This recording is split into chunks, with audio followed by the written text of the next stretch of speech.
Okay, good afternoon, everybody. Welcome to another episode of the Lecture Hall. This one is pre-recorded, and part of the reason why it's pre-recorded, I'm currently undergoing a lot of things. I got grading, I have to conduct exams. There's a lot of catch up on special circumstances with students, so it's just a thing where I'm juggling. That said, I realized that after giving the lecture on reparations last week to my students in class, that there was a topic we actually did not cover, and this is the final topic. And I was wondering for a while. I had mentioned earlier on when I started this that this would take approximately 15 weeks or so. I was wondering why we were hitting 14. Where did I skip? What happened? And it turns out uh, that one of the things here is educational inequality, and this is important to our discussion about reparations. So I figured since reparations is the last topic that we're going to be discussing for this specific course, before we roll into a completely new course, I wanted to make sure that I hit every nail on the head so that when we get to that discussion on reparations, you actually have all of the context, all of the substance, all of the understanding of the problems. If you're chiming in, maybe you're watching the discussion on reparations for the first time, you have the ability to go back and see specialized knowledge in some form. The other thing is, I really want to be able to do reparations live. I want to have that discussion. I want to be able to conduct that lecture, and then be able to sit down and talk with you one on one, answer your questions about that topic. And I just don't have the time to do that this week. I apologize for that. So here's where we are. Next week, we'll be diving into reparations. And then from there, what I want to do is I'm realizing that most people, and by most people, I mean American society, does not have just an African American history course. So after we wrap up this course, Race in Contemporary Society, I want to pivot to just African American history, right? What are the historical origins that led to colonization of the Americas, the enslavement of Africans, the historical timeline of America leading to the contemporary outcomes that we are currently observing in this class, right? And so that's where we'll be headed next. That's our next frontier. So within the next 2 to 3 weeks or so, you can look forward to that transition. Okay. So here we are, educational inequality. Let's get started, right? Now, the first thing that I need you to understand, right, is we have to establish an operative definition of education. And the reason why we have to develop an operative definition of education is because if I asked you, or if you were in a classroom with lots of other people and I asked you what education was, all of you would identify several distinct elements and you would kind of hover around one central definition. But I want to make sure we're on the same page here, right? So, to be educated, right, describes to some extent the ability to think. It applies, excuse me, it describes the person's ability to apply their knowledge in the world and to apply it in a way that yields some kind of impactful contribution to society, right? And there's value in that. There's power in that. To be able to use your mind to understand something conceptually, to be able to leverage your understanding of that conceptual topic, and then to be able to develop something, to be able to produce something, to contribute something that influences society as a whole, right? There's lots of people, for example, who grow up thinking that education is like a magic trick, right? That and I certainly was one of those people. I was one of those people that grew up thinking that the smart kids were just born that way and that there's something naturally gifted about them that made them smart, that made them intelligent, and that I would never have access to that. And it turns out that actually to be smart was not just a function of your ability to memorize, it was also just your ability to critically think, right? And so education, to some extent, foundationalizes your ability to critically think, and critical awareness is fundamental to distinguishing right from wrong, good from bad, opportunity from exploitation. And there's an inherent power in that too. Right now in American society, what we're currently seeing is that there are lots of people who struggle with this. I just saw a video of a person talking to Dean Withers, I believe it was, and they were asking Dean Withers, well, what's wrong with child rape? Right? It's this thing where there is an inability to critically think and reason, and you have lots of Americans who simply have political values with no real justifiable rationale for why they have those values, other than that's where their ego resides. Right? Let me take a sip of my juice real quick. Okay. And so education to some extent is not just about critical thinking. It's also about your ability to earn money, that your education gives you the ability to earn stable living in society by contributing to various aspects of society. You can fulfill your own basic needs in life. Perhaps you can save money. Perhaps you have groceries.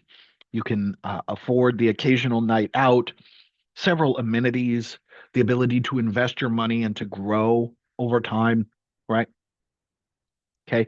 You earn the ability to live freely and independently and to be able to invest in the things that you're passionate about, the things that help you to make more money, the things that help you to stabilize your livelihood. And there are lots of people in American society who do not have that, who are unaware that they don't have that because they operate in this norm that is contextualized by a lack of education, right? Okay.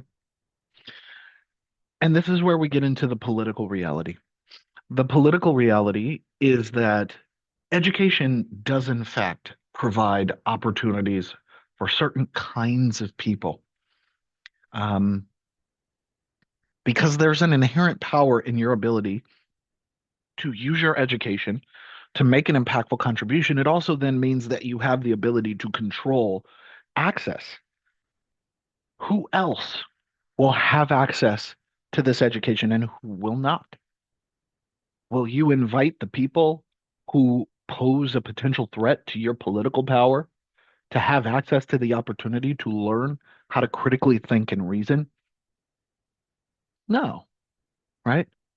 And this is where we begin our discussion because as we dive into our review of what produces patterns of disparity in educational performance or academic performance and success, it actually is a function of politics. I want you to take a look at this political cartoon here. Just take a moment. Um, and as you're looking at this political cartoon, I want you to think about what elements show up for you. Take a moment. Hopefully, let me see if my head is in the way. I want to make sure my head. Okay. The only thing that's behind me in my body is a globe, which is not that relevant to anything other than to sell the point that this is inside of a classroom. But what do you see? Who's the teacher? Who's the teacher here? Uncle Sam, right? And who is he teaching? And if you can look at the minute details of the names around the waists of certain students, the names of the books that other students are reading, look who's in the background, look who's in the foreground. What do you begin to see? You can start to see that, excuse me, to some extent, this is racialized. Education is racialized. How does Uncle Sam feel about certain students in the classroom? Right? He's upset at Cuba and Puerto Rico and Hawaii and the Philippines because for some reason they appear to be unruly, unsettled. They can't be taught. They can't be taught to conform. And yet you have the names of states in the background. I don't know if you can really make that out. You have at least the two female students, white students in the front. You have Texas and Montana, I think that says, right? They're the names of different states. And they seem to be able to pay attention. They seem to be diligent. They seem to be responsible, mannered, right? And then who is cleaning the windows? Mm, right. And then now you see the person with the feather on their head in the background. Who is that? And what are they doing? They're reading a book upside down. And who's standing just outside of the door? This is your stereotypical Chinaman, right? So, if I had to ask you what the point of this political cartoon is, what do you think it would be? Right? And so recognize that this political cartoon was published in 1899. 1899, called School Begins. And believe it or not, because Uncle Sam represents the heart and soul, the value of American society, this is how most Americans felt about this idea that we're supposed to be educating Negroes, we're supposed to be educating people of color, but they don't have the intellectual capacity to be able to tolerate the deep, complex lessons that this education would have to offer. They're not suited for this. They're better suited for shining your shoes, cooking your food, cleaning your windows, sweeping your floors. Put a book in their hands and they won't know which way is up and which way is down. And that represents how America felt. 1899 is that period where you're about 20-ish, 25 years after the Civil War. African Americans have been freed. The Freedmen's Bureau has been tasked with the responsibility of educating Black people across America. We've talked about this numerous times. And in educating Black people, you have lots of Americans who are like, what the fuck is the point? This is a waste of time. Why are we doing this? It makes no sense. It's a waste of time. And in fact, this idea of educating Black people was so insane that white Southerners would do things like burn down schoolhouses, shoot up the schoolhouses, kill everybody inside, kill the teachers, kill the students, burn the schools down. What you're seeing on the left is a recreation of Freedman School getting burned down by a mob of white supremacists in Memphis, Tennessee. I don't know who ARW is. If somebody wants to chime in on the YouTube page, perhaps give insight to who ARW is. But to my knowledge, this is a political cartoon that essentially seeks to communicate what happened during this particular time, as you had mobs of white people who thought it was absolutely insane that the United States of America would have the audacity to educate Black people or brown people for that matter. On the right here, you have a freedmen's school. This was an educational institute that was responsible for tr giving Black people vocational training, that they would learn how to develop skills in engineering, right? That they could contribute to American society and look at the response, right? Okay. So the idea was that Black people belong on the plantation fields. They don't belong anywhere else. They don't belong in places where you can give them access to the opportunity to grow their intellect. And the reason why they don't want that is because there's an inherent knowledge that there is power in education. Now, here's the interesting little caveat here. Many Black people also felt that it was a waste of time to educate Black people. Not all Black people felt this way, mind you. Many Black people did. And the reason why many Black people felt that way is because they were operating in this culture norm that what's the point? Math, science, philosophy, literature, what use do Black people have for these kinds of things? There's no point. Now, perhaps the argument could be made that yes, you could give them vocational training. Yes, you can tell them, teach them how to develop skills in carpentry and shoemaking and tailoring and things like that, and they can still be useful with manual labor. But to teach them philosophical thinking and reasoning appears to be a waste of time. And so then inherent in the emergence of education in America was something called the Hampton model. The Hampton model comes from Hampton University. Okay. And Hampton University was doing a thing. It was receiving federal funding from the Freedmen's Bureau, from Congress, essentially to run a vocational institute that would give Black people skills in tailoring, shoemaking, carpentry, these kinds of things, agriculture, etc. And so they're not awarding degrees. They're not even really giving certificates. It's more like they take Black people into these programs and essentially put them to work, training them in how to do this. They're working under someone who's a little more skilled, another Black person who's a little more skilled in this regard. And then at some arbitrary point in time, when they develop those skills of proficiency, they can take it off into the world. They can start their own business. They can earn a living for themselves, leveraging those skills. And so, this program that these Black people would be taken into would be called the Hampton Normal and Agricultural Institute. Now, the Hampton Normal and Agricultural Institute, the normal part of that is that they are teaching these Black people how to conform to white supremacy.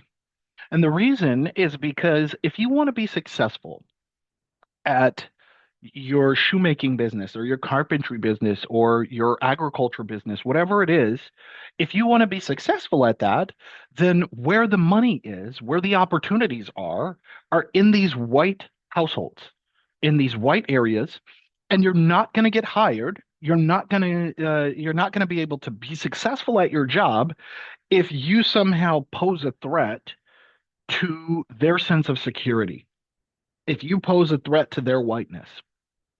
And so you can't rock the boat. You can't be one of those people that sticks themselves out like a sore thumb and appears to somehow want to contribute to white neighborhoods and households and earn a living and earn your way and your income, while at the same time posing a political threat to their notion of security. So they are normalizing white supremacy in addition to giving them these vocational skills, right? Okay. And so within these schools, they have pictures of Andrew Johnson and Robert E. Lee, and they are cautioning these people against political activism. Don't show up to the polls. Don't get involved in politics. Don't vote because you know what's going to happen? What's going to happen is if you show up to the polling booth and these white people see you there, okay, you'll go and you'll vote. And then you'll inevitably have to go home and they're going to follow you. And then they're going to know where you live. They're going to know where your family lives, where your friends are. And then you're bringing an angry mob of people to come and burn down the entire neighborhood because you can't help but rock the boat. Don't do that. Don't do that. So this became a thing where if you want to find success, the positioning of education for Black people is if you want to find success in American society, then you're going to have to conform to notions of white supremacy. And they're not necessarily using that language. Let me be clear. But it's that approach, it's that philosophy, and it becomes what's known or what was known as the Hampton model. And so eventually, Booker T. Washington would end up at the Hampton Normal and Agricultural Institute. He would culminate from this program and then figure out that he could start his own institute doing the same thing and get federal funding from Congress to train more Black people to do the same thing. So he becomes like an ambassador for this model of education. Okay. And in becoming an ambassador for this model of education, he's essentially like saying he's positioning the Hampton model as like that thing that can address the problem of the color line.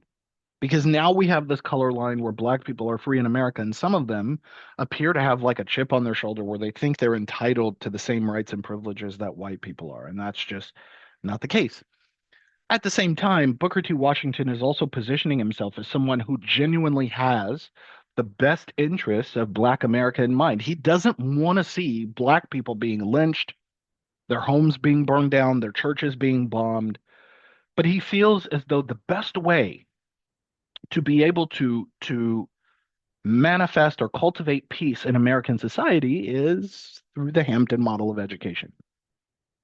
So, in essence, then, as he goes on to start his own institute, this would become known as the Tuskegee Institute.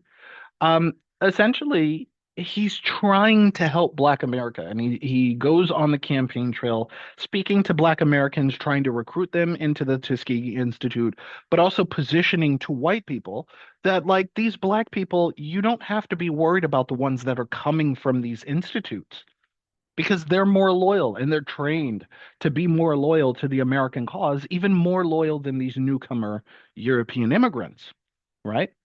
And he's trying to assure to white people that the black people that are coming out of these educational programs, they are not a threat to notions of white supremacy. You don't have to worry about them. You can hire them, you can bring them into your homes, you can bring them into your places of work. You will be okay hiring these people because they're trained to know better. So Booker T. Washington, in going on the campaign trail, essentially becomes famous. And in becoming famous, he is urging two black people right there on the podium, on the stage. Okay. Don't, we know what the Constitution gives you. On paper, it gives you rights, it gives you equal rights, it gives you privileges. But in reality, don't think that you can just protest the rights you're being denied or protest the fact that you're not being treated equally to white people in American society, right? If you want to access this, if you want an opportunity to success in American society, then you're going to have to work hard for it. And working hard means struggling steadily rather than making these defiant demands that appear to convey that you're somehow entitled to the same rights and freedoms that white people are. You're not going to find your success like that. So don't start. Don't bother. And in saying this to these crowds of people, he's starting to gain the attention of white America too. And in white America, they're starting to see Booker T. Washington as moderate, as sensible, as praiseworthy. For those of you who may have heard of Booker T. Washington but never knew his legacy, this is his legacy, right? Some people in my classes, they know who Booker T. Washington is by name. Some people know that he motivated Black people to work hard, and that's all they know him for. But the context behind the work hard rhetoric was this: don't vote, don't get politically involved, don't show up, don't think that you have the same rights as white people. The only way you're really going to be able to earn a stable life in American society where they're not burning down your homes and your communities is if you learn to conform to the norms of society. Keep your head down, work hard, you'll be just fine. This is how Booker T. Washington gets high schools named after him, gets streets named after him, hospitals named after him, this kind of thing. Okay. So he's on the campaign trail. It doesn't stop. If anything, it keeps going and it gets worse. And look at the pictures. You see a majority black crowd. Remember that during this time, electricity is kind of hard to come by. Okay. So it's not like he has a microphone or a loudspeaker. He's just projecting his voice. And in projecting his voice, this is what he's telling black people. You know what? Your safety.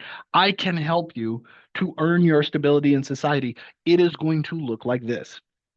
And he's telling these people straight to their face, don't go to the polling booths. Don't show up when it's time to vote. Stay away from politics. And then his connections and his networks start growing. He becomes interconnected with other affluent white business people, white politicians.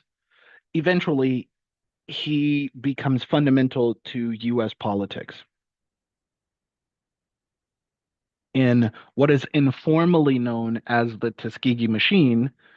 Booker T. Washington ends up in the circle of President Teddy Roosevelt, and I believe the president after Roosevelt, Teddy Roosevelt, not FDR. Okay. So this becomes known as the Tuskegee machine, not a literal machine, but a metaphor for describing how the Tuskegee model of education, what started off as the Hampton model of education, but morphed into the Tuskegee model of education, kind of makes its way into US politics, where now Booker T. Washington is serving as an informal advisor to the President of the United States on how to address the problem of the color line. And this is how Booker T. Washington earns his way. And so to some extent, one could say that he was right because that's what he was doing. He was conforming to white supremacy, and in conforming to white supremacy, he found his success. But now I put on you rhetorically because I can't ask you about this face to face. What are the problems with this? Where did these problems come? What problems would arise from this? Where would problems arise from this? Okay. So if you have that answer in your head, we can keep going on. It wasn't just black people that had industrial schools too. You had, for example, the Carlisle Industrial Indian School, whose motto was to kill the Indian, save the man. And in killing the Indian and saving the man, obviously they don't necessarily mean literally. They mean kind of epistemologically, philosophically, spiritually, killing the Indian and saving the man. But in essence, it positions the same thing. We are conforming these people of color to the norm of white supremacy. Now, the Carlisle Industrial Indian School, like many other industrial Indian schools, uh, has blood on its hands. They would often engage in beating many of these children into submission, forcing them to abandon their culture norms and their language, in some cases, killing some of these kids on accident, quote unquote. Okay. And they're trying to force Native Americans to assimilate into American culture by normalizing them into a social norm of white supremacy. Okay. The Carlisle Industrial Indian School just recently shut down toward the end of the Biden administration's term in office, right? Where you have essentially these buildings, I think, are still held as like national landmarks and reservations. Um, but I will tell you, I will always make mention of this because I taught one specific semester of this class where the Carlisle Industrial Indian School still had a website. And it was up. And then the very next semester, it was down because the Biden administration had took it down, right? So they only just recently closed. Now, I don't know if the most recent version of the Carlisle Industrial Indian School before it shut down still had the motto "Kill the Indian, save the man." I can't imagine that they would have something like that in 2022 or something like that. However, here's what you have, right? I got this logo directly from their website. And now that website is no longer there. So I put that out there, right? And we could go on, but the point that I want to make to you is that education is racialized and education is politicized. And if education is racialized and politicized in this way, it should make sense then why you see this angry crowd of white people triggering the military to get involved in just guiding black children to school with the precedent of the Supreme Court desegregating schools across the nation. because there is a knowledge that if Black people have access to the same opportunities that white people do in terms of education, then it stands to reason that those who are taught to critically think, who have access to a body of knowledge that white people are leveraging and using to make impactful contributions to American society, but also to center white supremacy as a norm, well, white supremacy is now under threat. And let's be real, that's absolutely true. That is true.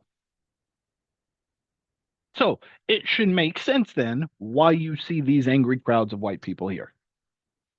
And that it's not on accident. That does not happen by accident because education does, in fact, provide access to institutional power and influence. Okay. So now we move into the somewhat modern or contemporary era. Give grace here with some data I'm going to show you. It's several years old, but the reason why is because I like how they depict some of the trends that we're talking about here. This graph that you see here, this is a graph of academic achievement by socioeconomic status. I would put it on you. I usually put it on my students to think about what academic achievement is. What does that actually mean? How would you measure academic achievement? And although I can't have a conversation with you, I'll just tell you academic achievement is measured by like graduation rates, test scores, GPA, college enrollment. There are different ways to formally and informally measure academic achievement, and it doesn't necessarily follow one specific criteria or even a multiple or cluster of specific criteria. It's kind of arbitrary, but the point is, how can you quantify academic success? And if you can quantify it, then you can put it in visual terms like you see here, or in a visual illustration, right? Okay. So what you're seeing here is the comparison of California and Massachusetts in terms of academic achievement relative to socioeconomic status. So on the x-axis, what we're qualifying as socioeconomic status is what is the average? And for the average, let's just say, hypothetically, that that zero is middle class. Okay. If we went one standard deviation to the left, we're talking about perhaps lower middle class. Okay. Two standard deviations to the left, maybe we're talking about low class. Okay. Poor or impoverished. Three and four, we might be talking about like destitute. Okay. And then to one standard deviation to the right of zero, we might be talking about upper middle class. Perhaps two standard deviations to the right, we might be talking about upper class. And then three is like the extreme wealthy end of the spectrum, right? Okay. So now that you understand socioeconomic status, on the y-axis, where we're categorizing achievement, okay. Like I said, achievement is perhaps an arbitrary amalgam of test scores, GPA, that kind of thing. Okay. And if you want to see this graph, if you want to get the details behind it, I provide the citation down below. Let me move out of the way. You can see that right there. It's Reardon et al. 2016. Feel free to go to Google Scholar. Go to Google Scholar, type in the landscape of socioeconomic and racial ethnic educational inequality, and you will see this graph. Go to the PDF, you'll find it. It's there. You can read all about it if you're curious. But what we see here is in the red, those red dots are Massachusetts districts, and the white are California districts. And what you notice is that along the trend line, the dashed white line that has that little S curve, that's where all of this data kind of concentrates. And what you can see is that the relationship here is that the better socioeconomic status a student is in, the higher or better they are likely to perform. And this trend line or this S curve, we could characterize as the average. Excuse me, I got like cat hair in my mouth. We could characterize this as the average. And what do you notice? Well, Massachusetts and California both demonstrate the same trends, statistically speaking, but Massachusetts is on average higher than the state of California. Well, why is that? Right? Well, Massachusetts tends to be a whiter state. It's whiter. And California happens to encompass more racial diversity. And with more racial diversity comes the politics of trying to keep them out, trying to make it harder for these people to go to school, basically weighing down academic achievement to the point that although California conforms to the same general trend that you see is the better socioeconomic status, the better academic achievement, they're still below the average. Now, the circles that you see here, the various sizes of the circles that you see here, I would go so far as to say are different districts or counties, right? So the sizes are the number of people that inhabit those specific counties, right? So the biggest circle that you see for red in Massachusetts, I would likely assume that is Boston. That big white circle that you see for California, that is likely Los Angeles County. You can kind of make sense of it in this regard, right? Okay. So it becomes a thing where now what we see from this, first of all, I want to emphasize to you that test scores are not measures of intelligence. Okay. Because you can bomb a test for whatever reason and still be smart. It's not reflective of that. Test score is just reflective of the fact that you just bombed the test. However, generally, and I think colleges and universities are starting to change this a little bit, but it depends on where you apply and where you go. That's sometimes still the only educational outcome that anyone really ever cares about is your test score. So if your test scores are not that great, what is your likelihood to get admitted into a college or a university? And how is that perhaps modified or facilitated by your racial identity, and I don't mean by your racial identity because of somehow biological predisposition to low academic performance, but rather the historical precedent that informs the persecution of specific kinds of people.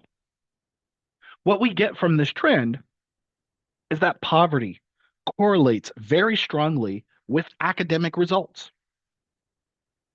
Okay. You see that there are schools with very low test scores that are almost entirely comprised of impoverished families, right? And you do have those exceptions to the rule. You have schools that are in impoverished neighborhoods, they're poor or disadvantaged, and they are performing on par with better supported students, but they're far and few between because the statistical likelihood kind of conforms to that trend line. So this is what we call the achievement gap. The achievement gap is what is basically a statistical pattern in which there are gaps in academic performance. And what is creating that gap? Why can't we perhaps bring achievement, academic achievement, statistically to a point of convergence? What's facilitating this gap that we're observing here?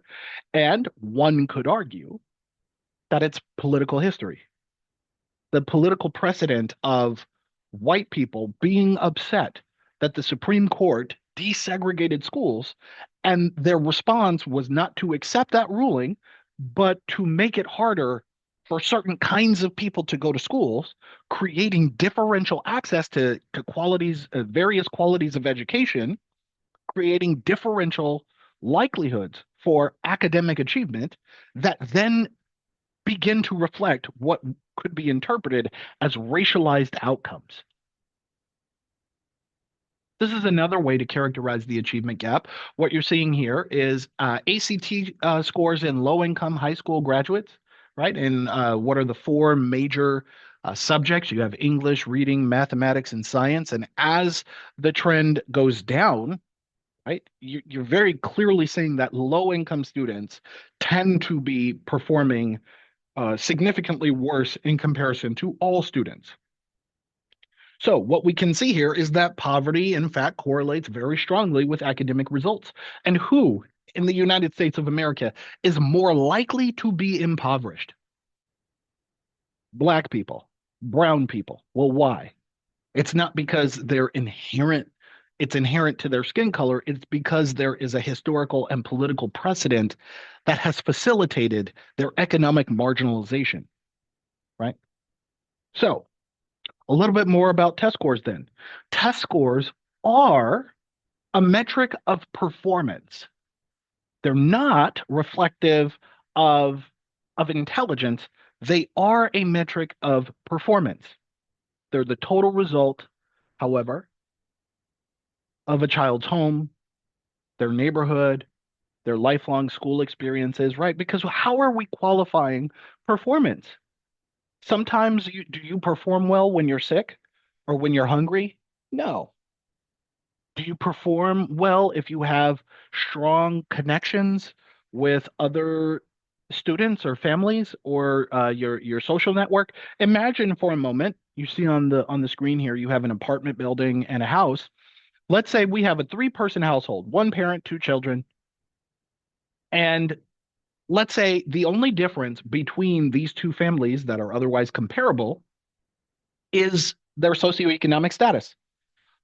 One family has to live in a one bedroom, one bathroom apartment shared among three people. The walls are thin. There's garbage in the neighborhood, broken bottles everywhere. Your neighbors are fighting next door. You can constantly hear them yelling and arguing. Are those kids going to go to school and perform well? And now imagine that we have to assess. Sorry, my cat is trying to scratch the couch. Imagine we have to assess, we have to pretend that things are equal here. And now we're going to expect for the students that are living in this apartment building to perform equally to a well supported, most likely to be a white student who's coming from a home that looks like the one on the right. Maybe they live in a two-bedroom, two-bathroom household. The kids share a room, but they have more space. The fridge is stocked and full of food. The neighborhood is quiet, it's clean. Who's likely to perform better, right? So here we start to find that academic performance is not actually about your intelligence. It's not about your intellectual capacity. It's actually just kind of a characteristic of your quality of life. Let's unpack what we mean by performance a little bit. We could ask this in the form of rhetorical questions. Well, first of all, what are students being taught? Because to some extent, you have this phenomenon where students of color are introduced to topics of study where their people who look like them are entirely absent. People who look like them are nowhere relevant in any of the lessons that they're learning. So now are you creating a phenomenon in which people of color really don't see themselves in any of the lessons that are being taught? So why would they see themselves as belonging to the concept of success in an academic way? And yes, to be clear, there are people of color that have made monumental contributions to society, much, if not more, than white people have. And yet, here we are with a white centered curriculum, a whitewashed history. How is that going to affect students' performance? Then, more importantly, what have students learned? What have you actually learned? Because it's one thing I'll tell you as a professor, I would go so far as to say, if I really could, about 45% of what I actually say sticks with my students, right? What you're being taught is very different from what you're learning, and I have no control over what they retain, how they retain it, what's significant to them, what isn't. Then there's the motivation to learn. I'll give you this example. I had a student a while ago in the past. And during the midterm, she didn't actually answer any of the questions in the midterm. She just kind of wrote down like a 5 or 6 page essay about how she was being emotionally weighed down because her mom was suffering from terminal cancer back in Taiwan, and she had to be on campus across the Pacific Ocean and didn't know if that was going to be the last time she saw her mom. But she's got to be on campus and she can't study. She can't focus. She can't emotionally cope. She wants to be in the classroom. She wants to perform well, but she just doesn't have the motivation. Can you blame this student for not having the motivation to learn? Is that on them? Is she lazy? Is she stupid? Absolutely not. I can't fault her for that. So then think about the normalization of marginalization of specific kinds of people who we then characterize from a position of privilege. Oh, well, black people underperform. They don't have the motivation to learn. They can't sit still. They can't blah, blah, blah. Meanwhile, you are normalizing their oppression and their marginalization and then faulting them for it, right? And then lastly, the last rhetorical question here is how motivated are students to engage with something like a standardized test, right? A standardized test that is calibrated to white normativity in comparison to some, multicultural or more diverse and all-encompassing, inclusive, standardized test. That if you're going to ask questions about the catcher and the rye, can you be confident that an inner city black school like Crenshaw High or Dorsey or something like that has actually read the catcher and the rye to be able to answer a question like that? Is it culturally sound? Right. So this is how you get the production of the achievement gap. Okay. And part of the production of the achievement gap has lots of explanations. You have people, politicians, for example, who will say, oh, no, they're just lazy. Oh, they're just stupid. They don't want to work. They have lower intelligence and blah, blah, blah. And there are lots of scientific explanations that go beyond this because it's speculative. How do we look at an achievement trend in academic performance and then go, well, we know what's happening. There's no fathers in the home. There's no blah, blah, blah. So scientists have put together a series of contributing factors. These are what I'm going to show you are their theoretical explanations for what contributes to the outcome of the achievement gap. Now, I myself am not saying that I agree with these sentiments, but I am saying that this is how scientists are characterizing it, because otherwise, if they didn't come up with a list of criteria, we would end up in a position where we can't adequately explain this, and we would probably be at the mercy of the speculation of people like Charlie Kirk and Tucker Carlson, right? So you have structural explanations, and then you have behavioral or cultural explanations. And on the structural explanations end, one explanation potentially is that Black families have or tend to have less resources. For the sake of simplicity, I make it an absolute statement, but I would like to preface by saying anywhere where you see a title that's underlined here in terms of potential explanations, insert tends to. So Black families tend to have less resources, right? And what's the line of reasoning for this? Well, Black families tend to be poorer than white families, and that is because of history and politics, right? And that means that in the most extreme cases, not all cases, but in the most extreme cases, you might have where meals are getting skipped, there's a lack of adequate nutritional value, perhaps they live in a food desert. Okay, they have to live in a circumstance where maybe their only access to food of any kind is from the dollar menu at McDonald's or Popeyes or something like that, right? In certain extreme cases, you might have people who can't afford school supplies or their utilities got turned off, the gas got turned off, the electricity got turned off. It's going to be days, if not weeks, before their parents can get those things turned back on, right? And yet, in this circumstance, that child living in this circumstance is expected to perform equally to a well supported, usually a white student. Okay. Another structural explanation. Black students attend schools with less resources or tend to attend less schools with less resources or schools with less resources, right? And part of that is historical, part of it is political, is that Black majority schools are generally given less funding, less scholastic resources because white people who were angered at the desegregation of schools began to tie school funding to their own zip code so that they can keep Black people out of all white schools, creating this outcome. So you have circumstances where perhaps an inner city Black majority or brown majority school might be using outdated textbooks, and there might not be enough textbooks for everybody. In certain extreme cases, and depending on the state in this context now, school lunch might not even be provided. So maybe you go from having the dollar menu at home to not even being able to have lunch at school or having to share with your friends if they have lunch, right? In circumstances like this, teachers are then also underpaid, which means that the quality of their pedagogy is suffering.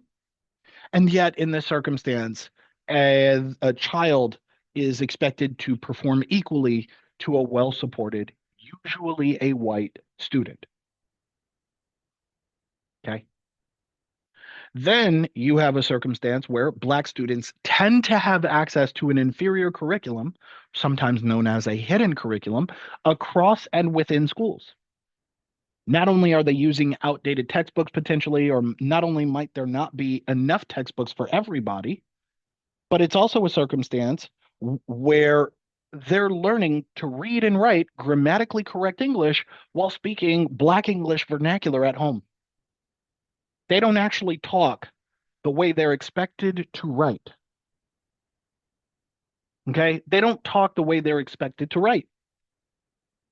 And I always give this example in class is at when I was in college at LMU, there was this phenomenon in which a young Black student wrote how she talked. She wrote that way, right? And she would study with her white colleagues, her Asian colleagues. They would all perform well on tests where there were multiple choice answers, fill in the blank kind of thing.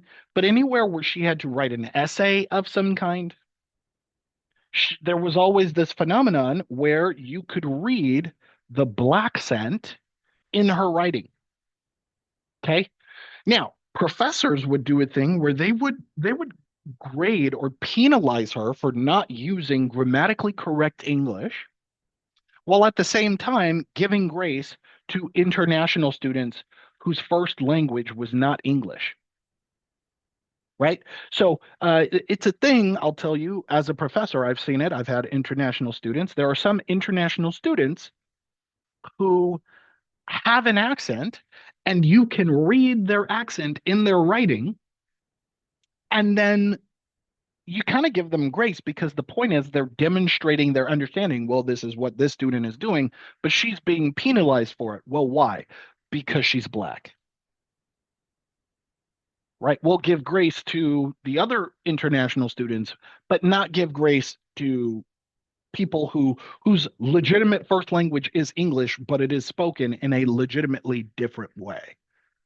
Okay, so this caused lots of chaos and protest on campus. I won't go into the details because then I'd be going into a detour. But the point is like in the context of the the curriculum and what you're learning and how you're graded or how you're evaluated, aspects of Black life and culture are not given validity. They're not formally recognized. They are considered to be illegitimate, leading to a phenomenon in which uh, Black students are woefully underrepresented, or people who look like them are woefully underrepresented, and every aspect of their being is selected against. That even in colleges and universities where there is no conscious intent to conform, to force conformity to white supremacy, you still have people who enforce conformity. Another structural explanation is that teachers in colleges will tend to show favoritism to higher performing and therefore more likely to be white students. Now, I will tell you, as a professor, this is absolutely true. And the reason is because of who is it easier to teach? Whose hand do you have to hold? If you have to exert less effort trying to keep everybody up, you end up defaulting into this thing where you just give preference to the students who are easier to teach. So it becomes a thing then where teachers in their pedagogy and in their engagements with students are often doing a thing where they're selecting for or giving preference to the students who are already high performing. But then academic institutions, because they want to remain competitive, because they want to make sure that everyone they're admitting is basically a competitive candidate and is performing at a high level, they do a thing where basically these academic institutions are giving or prioritizing higher performing students. So preferential treatment is then given to higher performing students, and where we were just talking about performance being a metric of the quality of your life or your socioeconomic status, it then becomes a thing that you're giving preference to students who are well supported, generally coming from stable backgrounds where the history, the politics is what's responsible for creating that quality of life for them. Okay. So it becomes a thing where you have students who might be coming from underserved backgrounds, then who are expected to perform equally to well supported, generally white students. And this is what's also going to facilitate this racial barrier in terms of academic achievement. Right. And it's going to look like this. If we compare the poor student to the rich student who's coming from the apartment and the house, and they produce differential academic outcomes, those differential academic outcomes, we can kind of informally make predictions about who they are likely to look like. And then on the basis of who they are likely to look like, what kinds of opportunities they might then have access to later in life in terms of employment, that it would then make sense that those people who end up stepping into positions of institutional power, privilege, leadership, those kinds of things, overwhelmingly represent a specific kind of phenotype or racial identity in comparison to those who are coming from the background of historic marginalization. Okay. So when you see things like this, for example, right, college enrollment by race, yes, this is an old graph, but it's textbook and things really haven't changed that much because now they're attacking DEI. If anything, expected to get worse, but it's going to look like this. This is college enrollment here, where I already told you colleges and universities are giving preferential treatment. They're giving preferential treatment to higher performing students who are more likely to look like this. Okay. So what do you see in the trend here? College enrollment. This is the natural corollary. You can see how that works. Okay.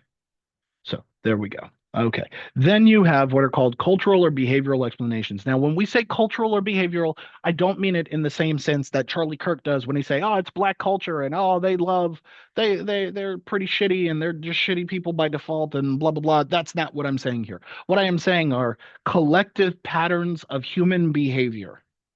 And these collective patterns of human behavior carrying a layer of interpretation on their origins. Okay.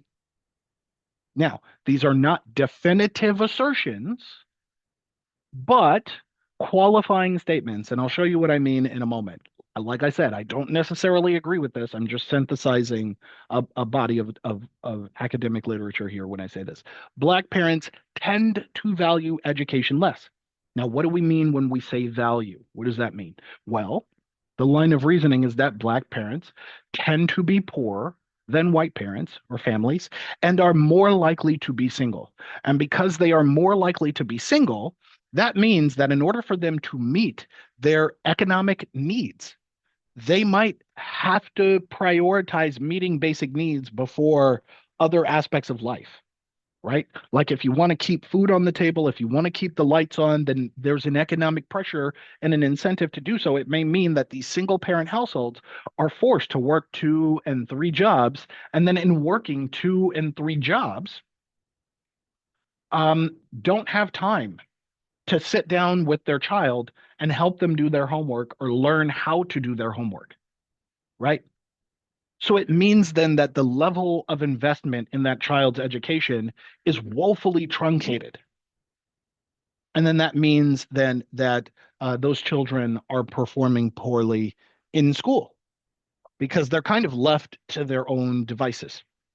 They're left to figure it out on their own. And inevitably, right, maybe to an extent, a child can do that. I did that too as a kid. My dad and my mom, they didn't necessarily sit down with me every single time I had a homework assignment and watched me do it and made sure I understood, right? There was some aspect of this where I was able to do it on my own, but there were certain times where I did in fact need some kind of outside assistance. And fortunately, I had that. where somebody, and if it wasn't my mom, if it wasn't somebody else, it was some other tutor, or maybe I did homework with a friend over the phone or something like that. There was something like that, but there are lots of people who don't have that circumstance, and yet are expected to perform equally to a well-supported, generally a white student. So when we say value here, I'm not talking about in the emotional sense. I mean value in terms of your level of investment. And because your level of investment in this context is is affected by the history, by the politics, by the need to keep the family afloat, it means then that Black parents have a differential level of investment in their child's education than white parents do. And it's not necessarily by choice. They're kind of forced into it. I have a critique of this explanation here, and this critique is that in essence, what we're doing is we're placing blame and burden on the parent. And yes, to some extent, I agree with this notion that parents are responsible for their child's education, but they're not single-handedly responsible for that, right? You still have other people who have to contribute to this child's education too, and to place 100% of the burden on the parent, as the parent might be doing whatever they can in maximum capacity to meet the basic needs of this child, may mean then that they need help elsewhere. And as a society, American society, we've grown into the normalization of this idea that everything's on them, and if they're not doing it, then they're not good enough as a parent, and we're passing judgment or something like that. I would go so far as to say most Black families do in fact value education. They just lack the ability to help children to navigate life through it, right? Okay. Another potential cultural or behavioral explanation: Black students tend to be less motivated.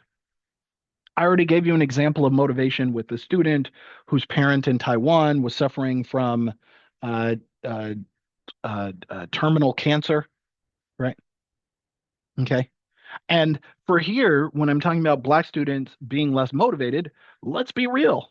When it comes to science, when it comes to history, when it comes to politics, when it comes to who we're focused on when we talk about achievements in society, there's lots of people online I've seen who are like, oh, white people are what made this country great and blah, blah, blah. That's what they're learning in school. These ideas are that white people are so great come from what they were taught. And what they were taught was a history that no matter what way you want to look at what we value as a society, white people are what made that happen. So now imagine you're sitting a Black student down in a classroom and you're teaching them that white people are great. White people belong in these positions. White people are the ones making these monumental contributions. Well, then great. The benefits of an education only ever appear relevant to white people. So then how is that going to affect their motivation to want to perform well academically? You're probably going to undermine it. It becomes a thing then where if the only examples of success that a Black person has is what I would call the big three: football, basketball, entertainment of some kind, right? Comedian, music, or acting. Those are your only way to achieve success. Well, none of those things necessarily requires a college degree. None of those things necessarily requires you to finish high school. There's lots of music celebrities, for example, who dropped out of high school, dropped out of college, and then are still economically successful and stable. So it becomes a thing where if we aren't even giving examples of, we're very selective about who we're talking about in terms of monumental achievements to American society, which white people are not single-handedly responsible for what make this country great, then it creates a phenomenon in which you are undermining the motivation for Black students to want to perform well, right? Because what's happening is everyone that this black student identifies with is in a position where education is not really relevant to their acquisition of success. And then where we're forcing the burden of that student to learn, figure it out on their own because their parents have to juggle two and three jobs. And in order for the student to do well, it's kind of on them to teach themselves. You can see how it would undermine their motivation. Now, I have a critique of this too. And my critique of this is that this is placing blame and burden on the student, right? Because the student is expected to be successful without understanding why they need to be successful or why they should be academically successful in some regard. And all of the examples that they have are relevant to education, right? So that's part of it too. Then you have this interesting phenomenon where scientists may combine or overlap both behavioral slash cultural and structural explanations, right? Where we get into the following. Black students will tend to deal with and anticipate school and labor market discrimination. How many of you, regardless of race, how many of you grew up in a home where you heard your parents complaining about them getting treated unfairly at work? Everybody has lived with their parents and at some point in time heard their parents complaining about the bullshit they had to deal with at work. Okay, well, for students of color, and in this context, Black students, not only is it that, but it's also racialized bullshit too. That they're hearing their parents complain about the racism they have to deal with. And so then what happens is these Black students become vividly aware of racial advantage and disadvantage in American society. And they know what to anticipate once they get out of school and they go and they get a job or something like that, because they're watching their parents basically several years ahead of them. This is what I have to anticipate. And they can see who has it, who's made it, who has opportunities for success and stability. It is racialized. They're aware of it as early as 4 years old. And then more importantly, it's not just in the labor market, right? It's also at school. And this is the paper that I attached to this week's lecture in Patreon, right? Is students, preschool students, facing racial discrimination from their teachers, right? So not only are they dealing with racial discrimination from their teachers, which you can read about, uh, this is irrefutable at this point, but then they're also looking at their parents who may or may not have gotten the education and are like, well, what is this relevant for anyway? So it becomes a thing where if we want to address the achievement gap or something like the achievement gap, we've got to start to reckon with ourselves as a country. Look at the kind of livelihoods that we're creating for people while we're then blaming them for experiencing the problem that was created by history and by politics. Lastly, here, I think this is the last one. Yes, last one. We'll shift gears. Um, lastly, here, okay, high achieving Black students will tend to face ridicule and accusations of acting white. That's true too, right? Where acting white, then somehow acting white is just being like book smart, being academic, being knowledgeable in some academic way, because for some reason culturally we've associated those things with whiteness, and if a Black person does it, then it can only because they're wearing a mask of whiteness. So they face this ridicule, sometimes from the very same parents that are motivating them to do well, pushing them to do well in school. They're also facing the ridicule that they're like selling out. It like delegitimizes and alienates their racial identity or their feelings of belonging to a racial identity because they're facing accusations that they're acting uppity. That can be true too. And that's going to undermine their achievement because, well, gee, I want to feel safe. Excuse me. I want to feel safe. I want to feel like I belong somewhere. And if I have to belong, if belonging to a specific racial group means I have to force myself to not do well in school, some people are motivated to not do well in school purely on that basis. And they had the capacity, they had the ability to do it. They just chose not to because for some reason, in order for them to truly be Black, they can't do well in school.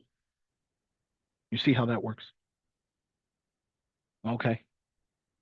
So, how do we address The achievement gap, there's all kinds of debates around this topic. How would you go about addressing the achievement gap? Right. And one of the potential solutions, I'm not necessarily saying this is a solution, but one of the approaches that have been taken is, well, you privatize education. Just privatize it. Because if public education is so shitty and you want to make sure that your child is getting a good quality education with qualified teachers who are setting them up for academic success to go to college, then you can pay for it. You can get access to the best education that money can buy. And in the Trump's first term, there was this phenomenon where you had the Department of Education being run by Betsy DeVos, a billionaire or the wife of a billionaire, I think, or something like that. Now it's who is it, Nancy McMahon or something?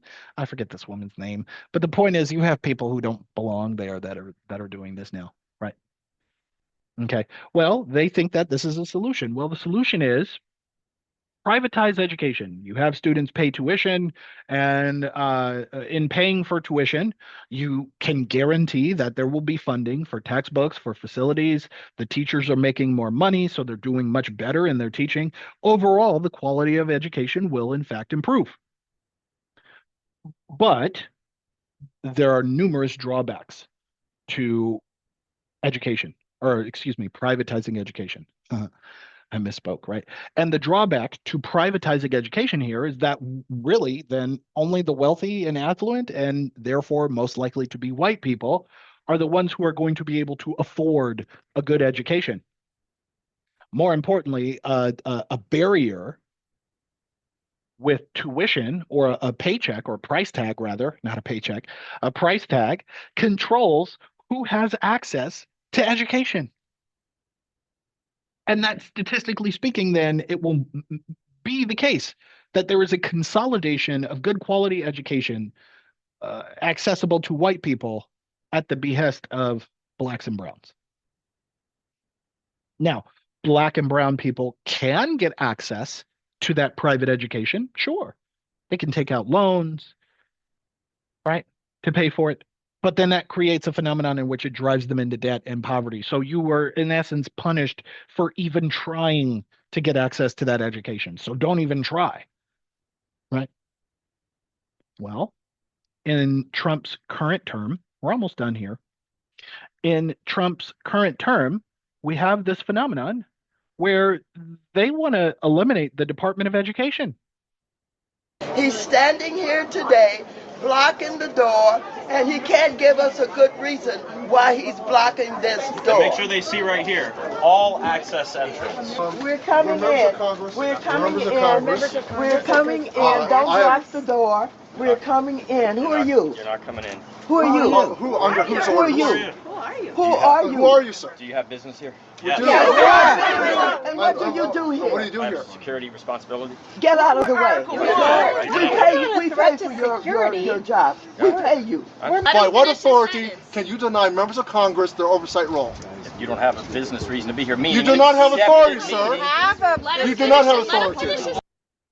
Okay, so you can see here that what's happening is they just want to close down the Department of Education. Part of that is because they're threatened by this idea of like DEI in schools, that we can decolonize our education, that we can expand our curriculum, that we're not centering whiteness and like celebrating white supremacy on a daily basis in schools and in our education. That's how you get that, right? So for them, the solution right now appears to be remove standardized education from the United States. Even if the standardized education is flawed, remove that. And what they want to do is they want to leave it up to the states. And specifically in red states, they want to prioritize Christianity, prioritize heteronormativity. They want a colonized pedagogy. Okay. Then, more importantly, where we have the elimination of the Department of Education, student loan interest rates are no longer regulated by the federal government, right? So now, once you graduate and you have loans, apparently they want to do a thing where you pay whatever they say you pay. They lock you into a position of like debt slavery. Okay. Then, well, what are you going to replace the quality of education with if you get rid of standardized education in the United States? Well, it's going to look like this. Check this out. Too. But in Europe, we draw the line at things like eating people and human sacrifice. Some of the native folks from where I just left do those things regularly. So, these people in your time who think it was a peaceful paradise are misinformed. Or lying. Yeah, but what about slavery? You didn't deny that. Deny? No. Slavery is as old as time and has taken place in every corner of the world, even amongst the people I just left. Being taken as a slave is better than being killed, no? I don't see the problem. Well, in our time, we view slavery as being evil and terrible. Ah, magnifico! That's wonderful! I am glad humanity has reached such a time. But you said you're from 500 years in the future? How can you come here to the 15th century and judge me by your standards from the 21st century? For those in the future to look back and do this is, well, estúpido. Are you calling me dumb? Certainly not. So you can see here that there is clear political propaganda in even children's media that they are trying to reshape consciousness around notions of slavery, human atrocity, insert a narrative that would at least seek to rationalize slavery to some extent. And that's what that looks like. That's what that looks like when you slowly start to get rid of the things that make education more fair and equitable, and then lean a little bit deeper into the white supremacy, right? Too. Oops. Okay, so there are alternative solutions too. Perhaps affirmative action, for example, right? Which has its pros, but also is not without its cons too. Affirmative action here would recognize the disadvantages that minorities have, right? Acknowledge the achievement gap, but give them access to the opportunity anyway. Give them access to the opportunity because just because you have failed doesn't mean you can't fail forward. And I think if no other person, I think Donald Trump is absolutely the perfect example of affirmative action. This person has failed in nearly every aspect of his life. Everything he touches fails. It's actually impressive. And yet, this person has consistently failed forward, right? Now, imagine if we did that for people other than white people without rationalizing it as, oh, he just has the potential to do better. Well, yeah, so do other people, right? So what if we gave them those opportunities anyway? It doesn't mean that we're going to put a knife and a scalpel and a face mask in a person who's unqualified to conduct a surgery, but we are giving them access, broadening or perhaps removing the barriers of access that allow them to go and study at a medical school, to earn a medical degree all the same, and then give them after they can pass and demonstrate that they have the competency, then you give them access to being able to practice medicine, right? So this creates a phenomenon in which you can actually allow people to move forward, move upward, despite the fact that there are several institutional barriers that prevent people from doing so. And that if we're putting so much weight and significance on performance and merit, that we're actually fundamentally undermining ourselves as a nation. I would go so far as to say that this is a kind of positive racial discrimination, right? Because in essence, it is a positive racial discrimination. It is recognizing that specific members of a certain racial or ethnic group do, in fact, have access to, they can have access to these opportunities too. Okay. Um, but the drawback, one of the drawbacks of affirmative action is that it does in fact assume that a person of color is inherently disadvantaged, which might not actually be the case. I would go so far as to say that isn't the case that by virtue of your belonging to a specific racial group, that somehow automatically predisposes you to poorer performance. No, right? However, I do think affirmative action is still necessary. That's my own personal sentiment. I'm not necessarily trying to tell you that. You can feel however you want to feel, right? But this does mean that it does sometimes favor people of color who perform poor in comparison to a white person. That that is true.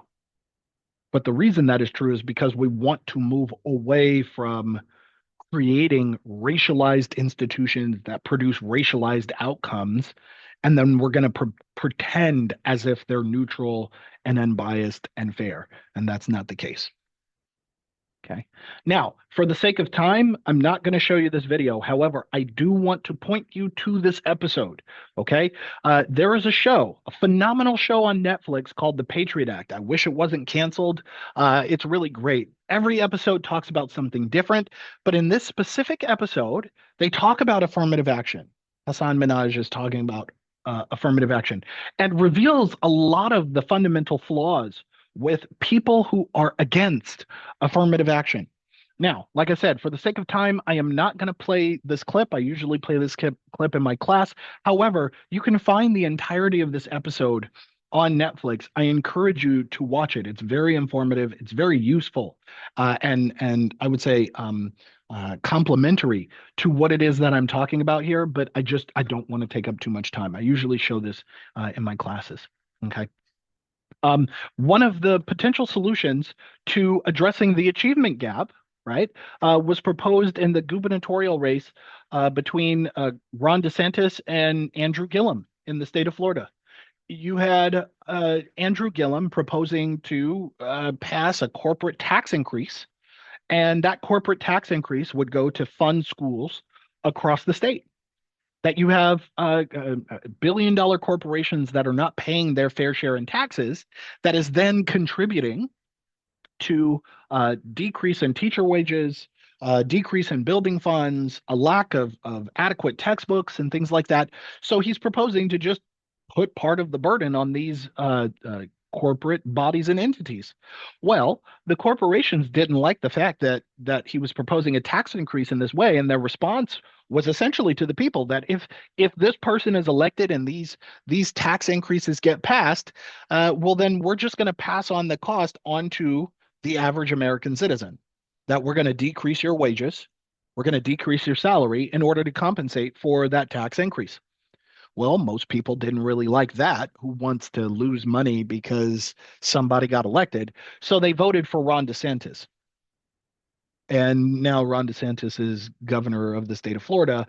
And we're still in a circumstance where according to one of my students, he has increased school funding.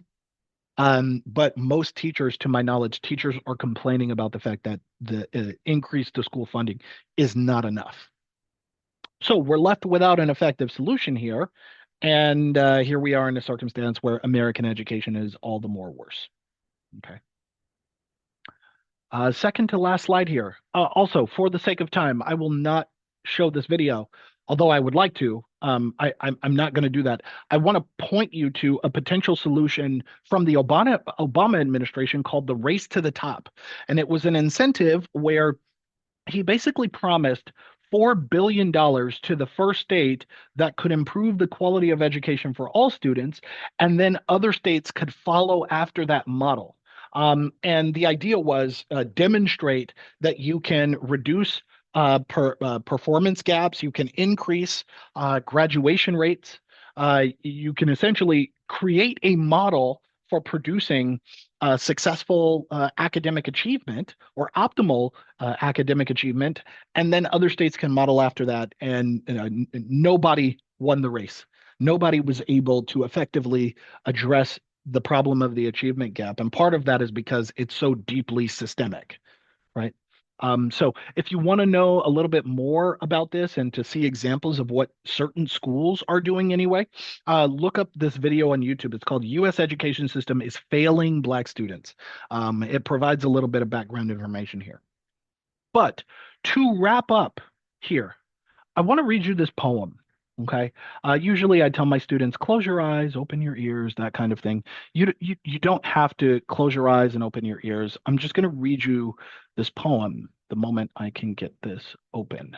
Um, Here we go. Okay. I want to read you this poem.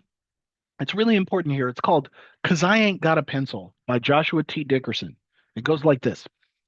I woke myself up because we ain't got an alarm clock, dug into the dirty clothes basket 'cause ain't nobody washed my uniform, brushed my hair and my teeth in the dark 'cause the lights ain't on, even got my baby sister ready 'cause my mama wasn't home, got us both to school on time to eat us a good breakfast. Then when I got to class, the teacher fussed 'cause I ain't got a pencil.